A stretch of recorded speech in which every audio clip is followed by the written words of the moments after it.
Okay folks, welcome to the channel again today. I do appreciate you joining us.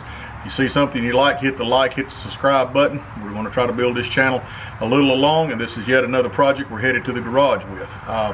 This particular car is a 1977 Oldsmobile Cutlass. My folks bought it for me in 1983. I've had it that long. It's been in the shed in storage since 1995. Got another vehicle, various things get in the way. The car's 100%. It's all there. It's all numbers matching. Got a set of mags on it we'll take off. This goes back to those Oldsmobile wheels that we got on the 49 that was in an earlier video. Those wheels will wind up back on this car with a slight modification. I'll take you along for that one as well. But again, this car's been in storage since 1995. I didn't film anything about loading it. It was a one-man job and it was a nightmare. It was hard trying to move a car that's been sitting that long. If you've ever tried to do it, you understand. I got 4 tires that won't hold air more than about 15-20 minutes and they're back flat again. So we're going to take this thing up. I'm going to give it a bath, just pressure wash it, get all the moss, the mildew, the dirt off the outside prior to taking it into the building. We'll get it in there, get it on jack stands, get the wheels taken off. We know the brake system, the fuel system, all of that's got to be gone through. Carburetor's going to have to be rebuilt. It's got a Rochester on it now. I think it's a 960. If that's the case, I'm probably going to take it off in lieu of putting an Edelbrock on there.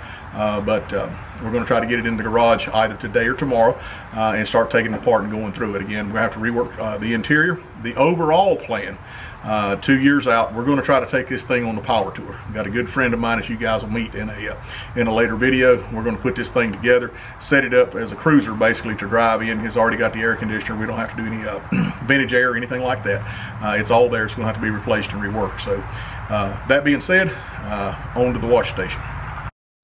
Okay, as we're washing the car here, the pressure washer I'm using is a little 1700 PSI. I picked it up at Sam's Electric. That's about all you need for something like this, because all we're trying to do is get it cleaned up and make it, not as nasty, obviously, as it is now. But over the life of this car, I've had a 455 in it with a turbo 400. We put nitrous on it.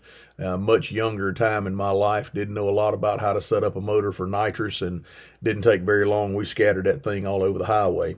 Some of the modifications that's been done to it, it's got screw jacks in the front end and front springs. The shocks have been relocated.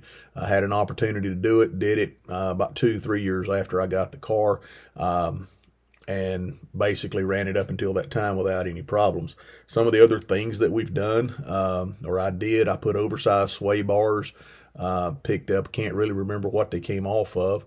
But we put them on not too terribly long after we blew the 455. The 350 and 350 turbo transmission was put into the barn, so when the 455 was blown, dropped the 350 back in. That's why I say it is all original. The interior, probably going to have to do a fair amount of work to it.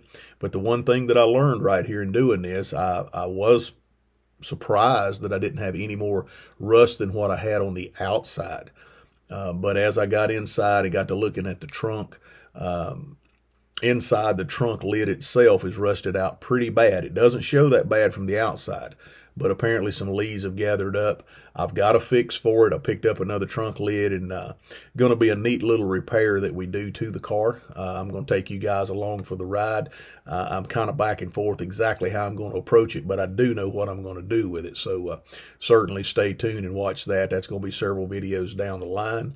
But again, we're going to try to get this thing ready for the hopefully 2024 power tour, and obviously once we get into the major mechanical and get to that point, we're certainly going to take you guys along for the ride. So at this point, we're going to head to the shop. Okay, so we've got it all pressure washed, no soap or anything like that. Got all the crud and everything off of it. Going to leave it on the trailer overnight, kind of let it drain. I put water in some places I'm pretty sure hadn't seen water in a while. I'd rather have that drain out overnight out in the field other than being on my shop floor. So anyway, next time around, you're going to see us get it into the shop, hopefully get it up on jack stands, and begin to look at the brake, the fuel system, and see what all else we got to do. Thanks for being with us today. Hit like and subscribe if you see something you like. Appreciate you watching.